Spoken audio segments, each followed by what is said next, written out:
कानपुर नाम के शहर में मेघा नाम की लड़की अपने माँ पिताजी के साथ रहा करती थी। उसके पिताजी विक्रांत सेठ शहर के जाने माने हस्तियों में से एक थे। उनका हीरों का बिजनेस था। मेघा को किसी भी चीज की कोई कमी नहीं थी। वो जिस चीज पर हाथ रखती वो चीज उसे मिल जाया करती थी। सब चीजें वक्त से पहले मिलने के कारण मेघा का घमंड बढ़ गया था। उसे किसी से बात करने की तमीज नहीं थी। एक दिन मेघा का बर्थडे था। उस दिन शहर के सभी रईस लोगों को बुलाया गया था। उस पार्टी में बड़े बड़े बिजनेसमैन और शहर के जाने माने लोग शामिल थे। पार्टी में मेघा शानदार ड्रेस पहनकर आई थी। आज वो एक प्रिंसेस की तरह लग रही थी। ये देख एक लड़का, हेलो मिस, मैं आपका नाम जान सकता हूँ? नहीं, ऐसा कहकर मेघा वहां से चली जाती है और उस लड़के को मेघा का नाम तक नहीं बताती। ये देख वो लड़का बहुत गुस्से में वहां से चला जाता है। वहां मौजूद हर एक व्यक्ति मेघा को बर्थडे विश कर रहा था। ये देख मेघा बहुत खुश थी। अब मेघा अपनी सहेलियों के साथ खड़ी थी। तभी मेघा, हे गर्ल्स, अब देखो मैं उस वेटर को कैसे मजा चखाती हूँ। अरे मेघा, जाने देना, क्यों खामखा उसे परेशान कर रही है? अरे मजाक करने में क्या जाता है। ठीक है, आज तेरा दिन है, तुझे जो चाहिए वो कर। मेघा तभी एक वेटर को उसके पास बुलाती है और उससे, इन सबको जरा जूस सर्व करो। जी मैडम, अभी लाता हूँ। ऐसा कहकर वेटर वहां से चला जाता है। तभी थोड़ी ही देर में वेटर जूस लेकर आता है। ये देख मेघा बीच रास्ते में खड़ी रहती है और उसके पैर को धक्का दे देती है। वेटर नीचे गिर जाता है और जल्दी जल्दी में वेटर उठकर खड़ा होता है और मेघा से, मैडम, मुझसे गलती हो गई, मुझे माफ कर दीजिए, मैं अभी शरबत लेकर आता हूँ। ऐसा कहकर वेटर वहां से चला जाता है और तभी मेघा के साथ खड़ी उसकी सहेलियां जोर जोर से हंसने लगती है। मेघा दिन ब दिन बहुत ही शरारत किया करती थी। उसे लोगों को परेशान करने में बड़ा मजा आता था। एक दिन मेघा कॉलेज के कैंटीन में अपनी सहेलियों के साथ बैठी हुई थी। तभी उसे वहां बहुत पुराने कपड़े पहने हुए एक लड़की दिखाई देती है। मेघा उस लड़की से, ए लड़की, इधर आओ, जरा काउंटर से हमारे कॉफी मग लेकर आओ। वो लड़की चुपचाप काउंटर पे जाकर कॉफी मग लेकर आती है और मेघा के सामने रख देती है। तभी मेघा लड़की से, तुम्हारा नाम क्या है और तुम इस कॉलेज के कैंटीन में काम करती हो क्या? नहीं, मैं इस कॉलेज की स्टूडेंट हूँ। मेरा नाम सीमा है। आपने कहा इसीलिए मैं यहाँ कॉफ़ी लेकर आई। ऐसा कहकर सीमा नाम की लड़की वहाँ से चली जाती है और मेघा और उसकी सहेलियाँ तो सिर्फ देखती ही रहती है। तभी मेघा शिवानी से, अरे यार, इस कॉलेज में ऐसे बहन जी को भी एडमिशन मिला है। इस कॉलेज को तो रेपुटेशन की कुछ पड़ी ही नहीं है। हाँ मेघा, तुम सच कह रही हो। सच में ऐसी लड़की अगर हमारे कॉलेज में आया करेंगी तो कॉलेज का तो कचरा बन जाएगा। चल जाने दे, हमें क्लास के लिए भी जाना है, चल जल्दी। हाँ चल। ऐसा कहकर मेघा, शिवानी और बाकी की सहेलियां भी उसके साथ चली जाती है। ऐसे ही कुछ दिन बीत जाते हैं। मेघा सीमा को नीचा दिखाने का एक भी मौका नहीं छोड़ती थी। वो जहाँ मिले उसका अपमान कर दिया करती थी। सीमा शांत स्वभाव के होने के कारण वो कभी भी किसी को कुछ नहीं कहा करती थी। उसे पता था कि इस कॉलेज में पढ़ने वाले लड़के और लड़कियां अमीर घर से हैं और वो उसकी गरीबी का मजाक जरूर उड़ाएंगे। यही सोचकर वो चुप रहा करती थी। ऐसे ही कुछ दिन बीत जाते हैं। उनके कॉलेज में एनुअल फंक्शन रहता है। तभी सभी लड़के और लड़कियां नए नए कपड़े पहनकर आते हैं। सब एक से एक बढ़कर दिख रहे थे। तभी मेघा उस फंक्शन में आती है। उसको देखकर सभी लड़के लड़कियां देखते ही रह जाते हैं। आज मेघा बहुत ही खूबसूरत दिख रही थी। उसका ड्रेस बहुत ही अच्छा था। उसे देख शिवानी, अरे मेघा, आज तुम कितनी सुंदर दिख रही हो। तुम्हारा ये ड्रेस भी बहुत अच्छा है। Thank you. वैसे आज तुम भी अच्छी लग रही हो। Thank you. चलो हम वहाँ चलते हैं। हाँ। ऐसा कहकर शिवानी मेघा एक जगह खड़ी रहती है। सभी लड़की और लड़कियां मेघा को ही देख रहे थे। तभी वहाँ सीमा अपने पुराने ड्रेस में पहुंच जाती है। उसके कपड़े देख सभी उसे चिढ़ाने लगते हैं। तभी मेघा सबसे, अरे कुछ लड़कियों को फंक्शन में कैसे आना है, इसका सेंस ही नहीं होता। देखिए ना कैसे आती है बहनजे टाइप बनके। हाँ मेघा, तुम सच कह रही हो। तुम्हारी बात में दम है। चलो फंक्शन शुरू हो जाएगा। हाँ। ऐसा कहकर शिवानी और मेघा फंक्शन के यहाँ चली जाती है। वो देख सबसे पीछे सीमा बैठ जाती है। जब पढ़ाई की बात आती है तो कॉलेज की टॉपर लड़की का नाम अनाउंस किया जाने वाला था। सभी लड़कियां एक दूसरे की ओर देख रही थी, मगर सामने प्रिंसिपल आकर सीमा का नाम लेकर उसे स्टेज पर बुलाते हैं तो सभी लड़कियां बहुत गुस्से से उसकी ओर देखती हैं। शाबाश बेटा, ऐसे ही तरक्की करो। जी सर। ऐसा कहकर सीमा प्रिंसिपल के पैर पड़कर आशीर्वाद लेती है और नीचे आकर बैठ जाती है। उस दिन से मेघा उसे कुछ ज़्यादा नहीं कहा करती थी, मगर एक दिन मेघा शॉपिंग करने के लिए मॉल में चली जाती है। उसके साथ उसकी दोस्त काव्या भी थी। आज दोनों को बहुत सारी शॉपिंग करनी थी, इसीलिए वो एक शॉप देख रही थी। तभी उन्हें सीमा कपड़ों की दुकान में काम करते दिखाई देती है। ये देख मेघा, आज इसको अच्छा सबक सिखाते हैं। हाँ चलो। ऐसा कहकर काव्या के साथ मेघा भी उस दुकान में चली जाती है। वहाँ जाकर काव्या, हमें अच्छी सी ड्रेस दिखाओ। अच्छी वाली चाहिए। जी मैं आपको अच्छी वाली ड्रेस दिखाती हूँ। सीमा, तुम भूल गई हो शायद, हम तुम्हारे कस्टमर हैं, मैडम कहो हमें। जी मैडम, मैं अभी दिखाती हूँ। ऐसा कहकर सीमा एक से बेहतर एक ड्रेस उनको दिखा रही थी, मगर दोनों को एक भी ड्रेस पसंद नहीं आ रहा था।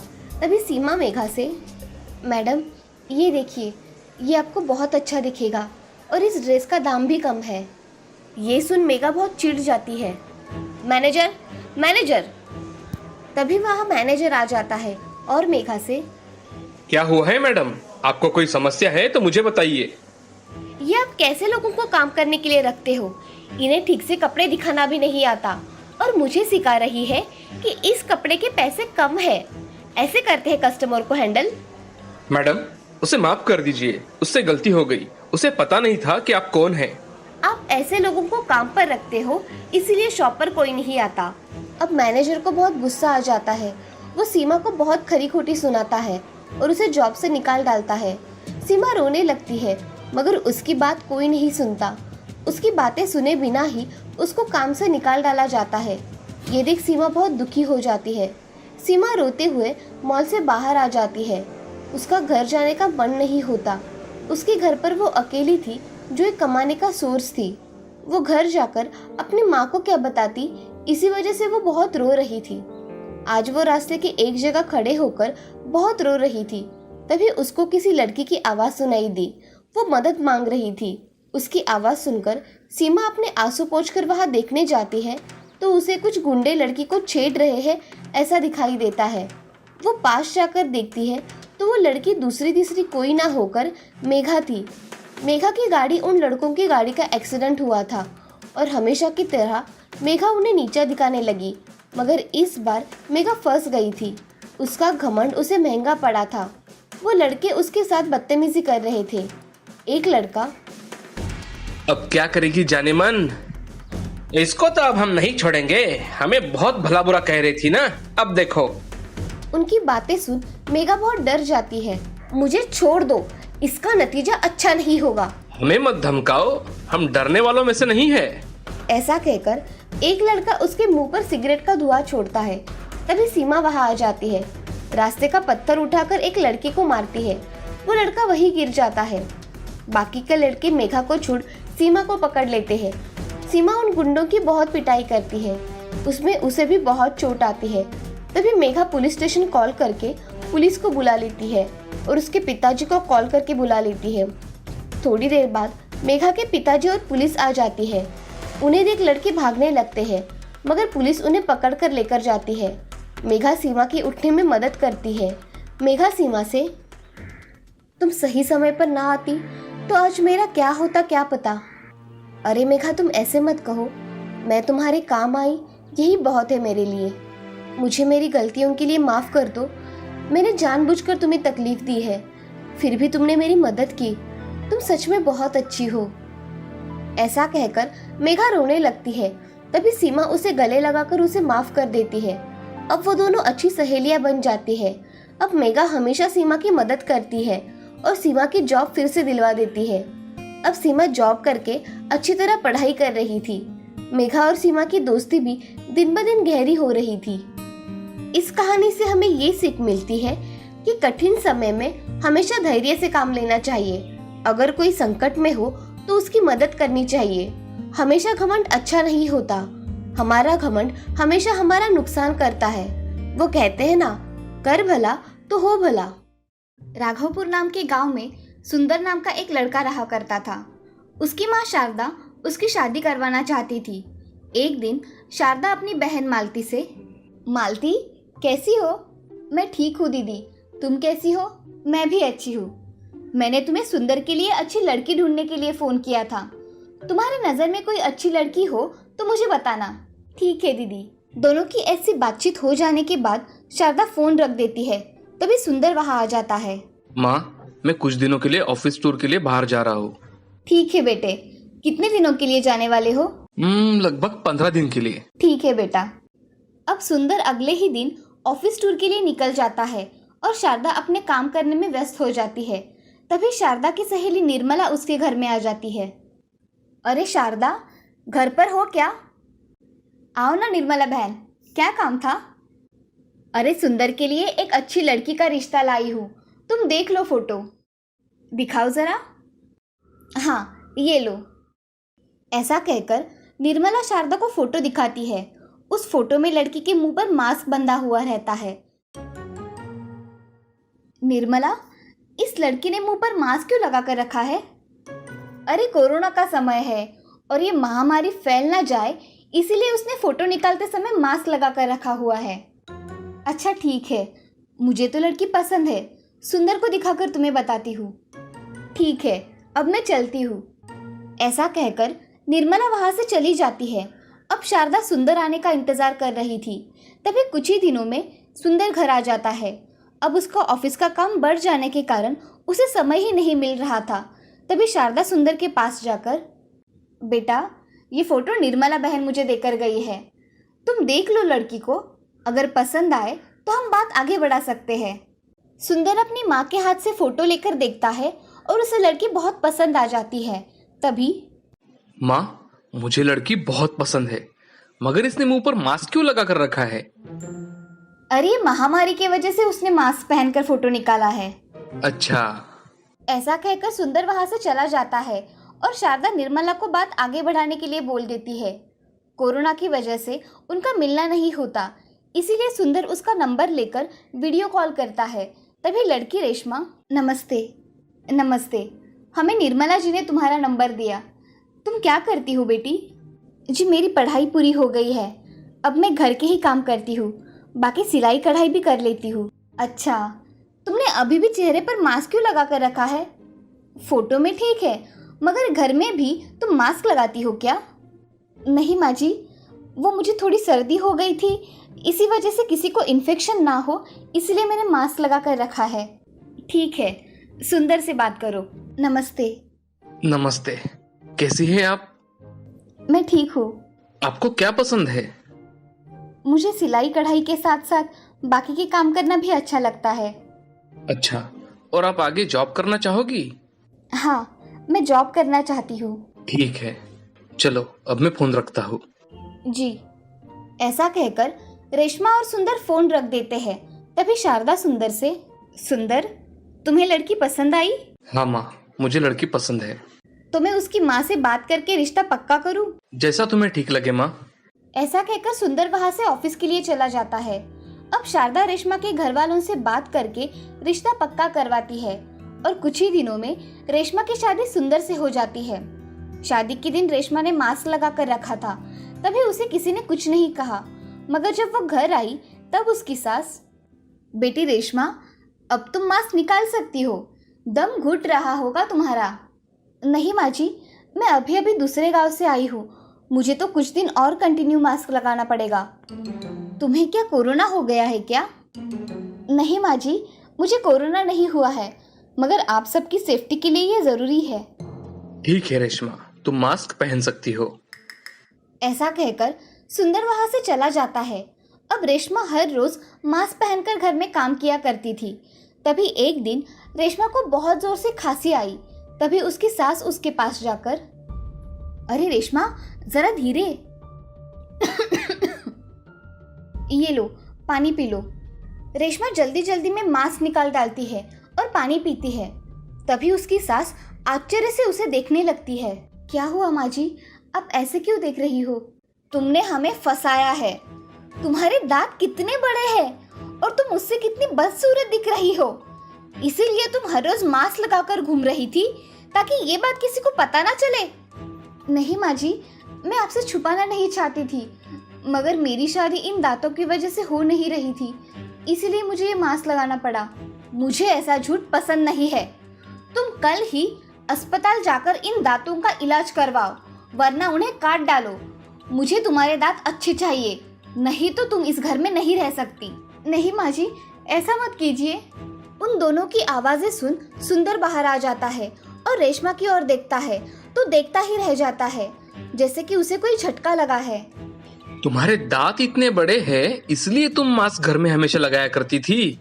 नहीं जी, ऐसा कुछ नहीं है, मैंने कुछ नहीं किया। तुम मेरे सामने भी खड़े मत रहो, समझी? कृपया मुझे माफ कर दो, मुझसे बहुत बड़ी गलती हो गई। तुम्हारी ये गलती माफी के काबिल नहीं है रेशमा। ऐसा कहकर सुंदर और शारदा वहां से निकल जाते हैं और रेशमा उस कमरे में बहुत फूट फूट कर रोने लगती है। उसे क्या करे कुछ समझ में नहीं आता। उसका मास्क भी आंसुओं से भीग जाता है। रात के समय रेशमा रोते रोते मास्क लगाकर ही सो जाती है। अब उसके सपने में भगवान आ जाते हैं और रेशमा से, रेशमा, रेशमा, उठो बेटी। आप कौन हो? मैं भगवान हूँ। तुम इतनी क्यों रो रही हो बेटी? क्या हुआ है? मेरी दांतों की वजह से मेरे घर वालों को अब मैं पसंद नहीं हूँ, मैं क्या करूँ? ऐसा कहकर रेशमा बहुत रोने लगी। तभी भगवान उससे, रेशमा, तुम्हारी समस्या सुबह तक सुलझ जाएगी, तुम चिंता मत करो। ऐसा कैसे होगा? तुम चिंता मत करो बेटी, तथास्तु। ऐसा कहकर भगवान अदृश्य हो जाते हैं। अब सुबह रेशमा उठकर देखती है तो उसे लगता है कि उसे एक सपना पड़ा था। तभी रेशमा ब्रश करने चली जाती है। तभी वो आईने में देखती है तो वो चौंक जाती है। ये मैं क्या देख रही हूँ? मेरे दांत ठीक हो गए। आज मुझे सच में भगवान प्रसन्न हो गए। ऐसा सोच ही रही थी, तभी वो देखती है कि उसने साड़ी पर रखा हुआ मास्क सोने जैसा चमक रहा था। रेशमा ने उसे उठाकर देखा तो उसे वो सोने जैसा लगा। उसने हाथ लगाकर देखा तो वो मास्क सच में सोने का बन गया था। उसने देखा तो मास्क के नीचे रखी हुई साड़ी भी सोने की हो गई थी। रेशमा ने वो साड़ी और मास्क लेकर अपने सास के पास गई। माँ जी, जरा यहाँ आइए। क्या हुआ है? सुबह सुबह इतना चिल्ला रही हो? उसके चेहरे की ओर देखकर शारदा कहती है, बहू, तुम्हारे दांत ठीक हो गए। ये एक रात में चमत्कार कैसे हो गया? माँ जी, मेरे सपने में भगवान आए थे। उन्होंने मुझे आशीर्वाद दिया और मेरे ये दांत ठीक हो गए और ये मास्क भी सोने का बन गया है। और मुझे लगता है कि ये मास्क किसी भी चीज पर रखा तो वो सोने की बन जाती है। ये देखिए माँ जी, ये मेरी साड़ी सोने की बन गई। सच में? ऐसा कैसे हो सकता है? ये इस डिब्बे पर मास्क रख कर दिखाओ। रेशमा ने मास्क डिब्बे पर रखा तो सच में डिब्बा सोने का बन जाता है। ये देख रेशमा, देखिए माँ जी, ये डिब्बा भी सोने का बन गया। हाँ बहू, सच में ये मास्क जादुई है। हाँ माँ जी। ऐसा कहकर रेशमा वो मास्क बहुत सारे घर की वस्तुओं पर रखती है तो घर की बहुत सारी चीजें सोने की बन जाती है। ये देख उसका पति सुंदर बहुत खुश हो जाता है और शारदा भी अपनी बहू की बहुत प्रशंसा करती है। और अब रेशमा के साथ सभी घर वाले बहुत खुश रहते हैं। इस कहानी से हमें ये सीख मिलती है कि जिंदगी में किसी की कमियां कभी भी नहीं निकालनी चाहिए। मनुष्य के गुण दोषों के सहित उसको अपनाना चाहिए।